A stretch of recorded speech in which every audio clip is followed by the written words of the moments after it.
Hey y'all, happy Wednesday. Okay, and people that's first tuning in, my name is Eva Darling. I'm a loctician on the south side of Chicago. I've been a loctician for a few years at this point. I am recently a new student at Dudley Beauty College. I have a pimple on my chin, look at that. At Dudley Beauty College, I am in the Cosmo Instructors Program. At this point, I've also been a licensed cosmetologist. It's coming up on 8 years in September. So I decided that I wanted to expand and start to instruct to actually teach cosmetology. Not locks, even though I'm a loctician, but cosmetology, like the health of hair, the health of scalp. That's just an intro for people that'll be seeing this as the first video. But today's video isn't about hair. It's never really about hair. Even though I absolutely love my clientele, I love what I do. I appreciate every single one of them. And they are a lot of support too when it comes to this YouTube channel as well. So whenever they need me, I got them. You know, they know that too.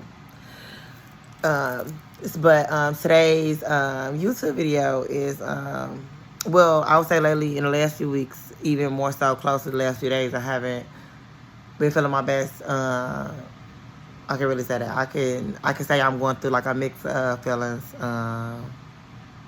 Things transpired in my life that right now my feelings are real hurt type shit, you know. Knowing things that happen, you know. However, I think this is like the only platform I actually unmask those feelings because like on Facebook, on Instagram, on Snapchat, I just talk a bunch of mess. You get what I'm saying? I try to act like I'm so unbothered, and of course I am a very emotional being. And I am oftentimes bothered by people's actions. I wouldn't just say people's actions, but actions of loved ones. So that's what I say. So y'all probably gonna get a whole bunch of silly doses of me because that's my way of coping with pain is through joking, through laughter,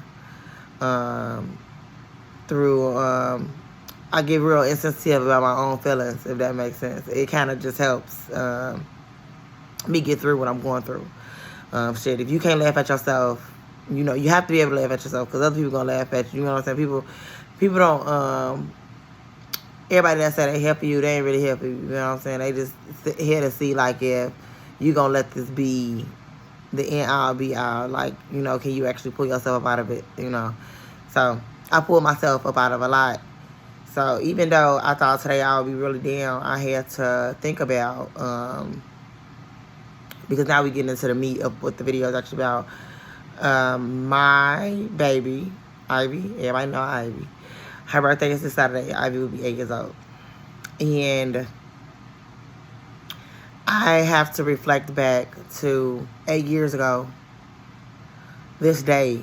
I was in labor for about 3 days. Premature labor. Ivy came 6 weeks early. She was due August 11th. She was born July 2nd. She was born July 2nd at 8:32 a.m. on a Wednesday. But, just, you know, years that went and gone. And I just think about, like, as much as I want to be down, you know, about, you know, because some of the things that happen now are minor in comparison to the things that I have been through. And the things that, what I've created for myself. And the life that I've created for myself at this point. The life that I've created for Ivy. I seen this post that said, like, you know, people scared to have more children because when they have kids that young to the ages of like 19, 20, they get the worst version of you. And it's so crazy because I sat there and looked at it and I said, my baby got the best version of me. She got the freest version of me. She got the, you know, the crazy, the good, the bad, you know what I'm saying? She got the best version of me. She got the growing version of me. You know, my next child will get more of the stable, just stagnant, you know what I'm saying? Like, you know, not going through, like, I'm not sure, you know what I'm saying, if it was fun for her, but, you know, it was the fact that I feel like she even got the softer version of me from the moment that I had her. Even though, like, I'm like, I can't do this. I can't raise a child. I can't do this. It's too much responsibility. Mama said, you good, you got it, this and the other. And at that time, when I first had Ivy, I didn't have no money. I had nothing. I was on public assistance. I had Link. I had cash assistance from the state. So that was like $300 a month. I was living with my mom. I was sharing the room with my two sisters at the time. And I had a baby. I had a new baby. Once I had Ivy in July, by the end of that year of 2014, I decided I gotta do something. Something gotta change, something gotta give. I got up, decided to go to school. I got up and went away to school with my 5-month-old baby. She started daycare, and I was at a lot of peace. I didn't have no money, but I was at a lot of peace. Normal, I was at a lot of peace. It was just me. It was just her. It was just school. I got to cook for my kid every day. I got to be there. I got to be present. And this for the first 2 years of her life. I didn't have a job for the first 2 years. I was literally living off school refund checks and Link card and cash assistance through the state. And whatever, money my mom might shoot me here or there, to help me out. At this point, me and my baby daddy we wasn't not together, but we wasn't was together. Y'all know how that go, because some of y'all got baby daddy, so y'all know. It was a trying period, because it was, this was a first time thing for the both of us. And I didn't know what I needed to do, but at some point my pride kicked in. Me and my baby daddy was having a lot of issues. When it came to finances, when it came to doing what you should do. Even though we first had parents, it's okay, if I know I'm spending this much amount of money, then you should probably be spending this much amount of money, because this and the other. So I had made a decision when I came back from normal in 2016. I had made a solid decision that I was gonna be good. I said that my mom had told me put your baby daddy on child support, this and the other. I made the solid decision I was gonna be good. And I get it, you get what I'm saying, child support ain't for me. I could put it in the bank account, but I had this I don't know what it was, I had this feeling, I just knew. If wasn't nobody gonna be good, I was gonna be good. I was gonna be straight. I don't know how I was gonna do it. I don't know how I was gonna be successful, but I was going to be successful. It was times I had nothing in my bank account to do nothing. Even when I started working, it was I don't even know where the bills was coming from, but I didn't have no money. You had $50, you had $25. This and the other, my baby was kind of helping me here and there. He would send me some money when he felt like it, but it was no pressure behind it, because I knew I was going to be good. I knew I wasn't going to, want and need for at least financial stability from others. I didn't know what I was going to do, but I just always had these dreams. I always had these feelings. I always had these visions that I was going to be good. I was going to be able to provide stability, financial stability for my child. And all that I had to go through to come into the stability, it was a lot. It's still a lot. One of the one things I never wanted, and one of the one things I was granted, was being the head of my household. It is very stressful to know that, I don't have, I don't have, help for the most part. I'm not going to say, I haven't received any help or anything like that. I'm not going to say that, since living here. I have, but it's just, I know that if I fall off, I'm just off. I know if I fall off, I wouldn't know. I would have to build myself back up. Granted, would build myself back up, though. But I know that it would be a challenge. But I say all this to say that when I look back at those 8 years ago, today I have to be grateful. To sit in my own place, to be able to provide, or whatever nonsense my daughter asked me to get from the store, this and this, I'm able to buy it. I'm able to give it to her. For the most part, right then and there, I didn't drive 8 years ago. I didn't even drive a year ago today. I drive. I have my own car.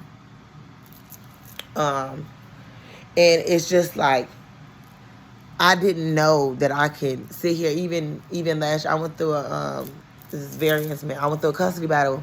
Well, a lot of my clients know about it. My friends know about it. I went through a custody battle.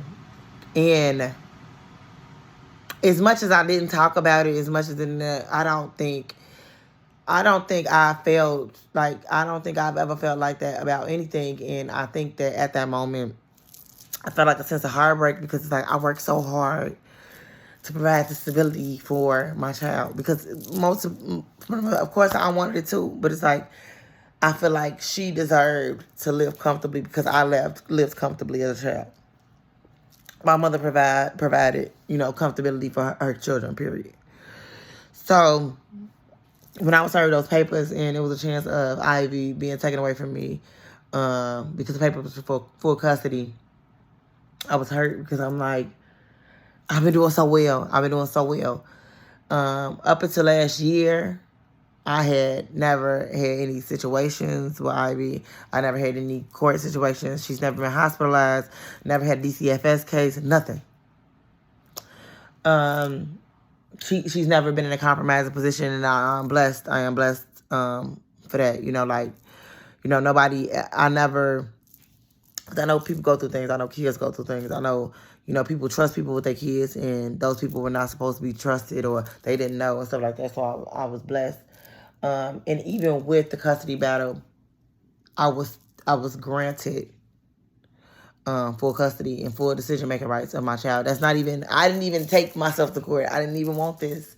I didn't want I'm not to say I didn't want full custody of my kid, because I'm happy with, having my child. But I would have never took anyone, I was just granted that, and it brought me a lot of peace, because it's like, I could keep creating this environment for her. I will say that Ivy changed my life. She changed my life. And I don't think she ever got the worst version of me. She got the best version of me. But she been here through it all. She been here through it all. She will never understand the impact of her presence until she is older. She will have to, and I will sit down and I'll talk to her, and I also, a lot of people, I know, because I got a couple things, said about my parenting style. I let Ivy do whatever, or this, that, and the other, blah, blah. I don't allow her to do whatever, but I do allow her to live as a human. My child knows respect. She knows manners.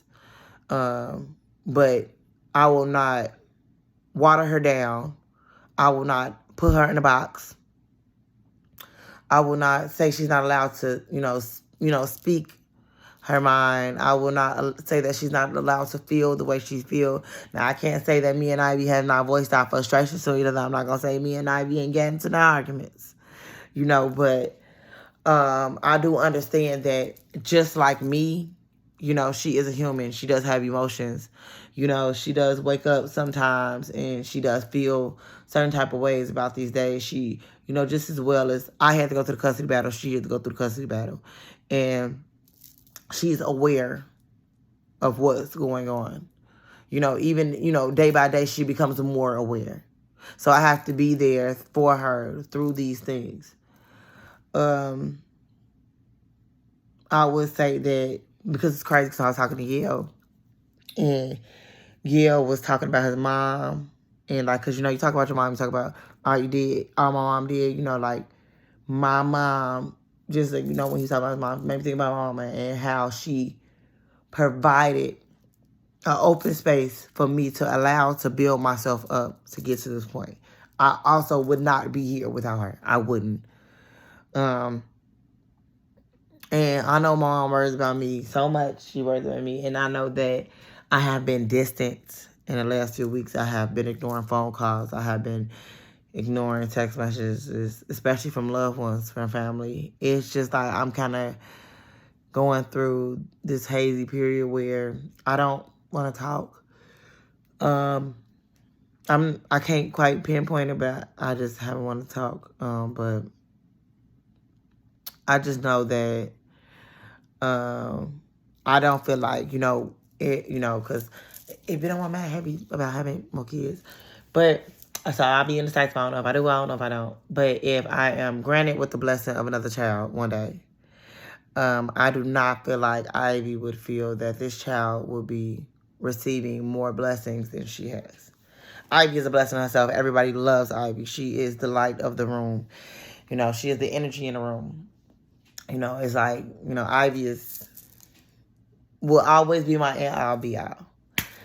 So when I am granted with other, so I'm just gonna say, when I am granted with the other child one day, I know that that child will feel the love that's already amongst this family. She may also feel the energy of the struggles that I went through, we went through, and we've made it through. So every time I think about me going through hard spots, I have to think about, there was a point in time that I didn't have nothing. I didn't know how I was going to pay for things that next week. I didn't know where I was going to get money from, and I had unexpected blessings. I've always had unexpected blessings, even with the rain, always have come sunshine. So I will take my rainy days for the sunny days.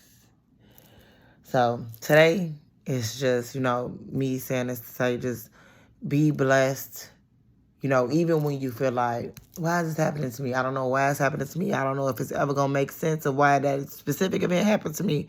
But if the things don't happen how they happen, I will not be or go where I need to go. So today I am blessed. I would say it has been a remarkable past 8 years. I have accomplished things I didn't even think I could accomplish. I have received things I didn't know I needed. I just, at this point, I will be appreciative, and I'm just happy to see what the next 8 years will bring into my life. But happy Wednesday. Y'all tell my baby happy birthday on Saturday. I'll be waiting. But thank you all for tuning in too.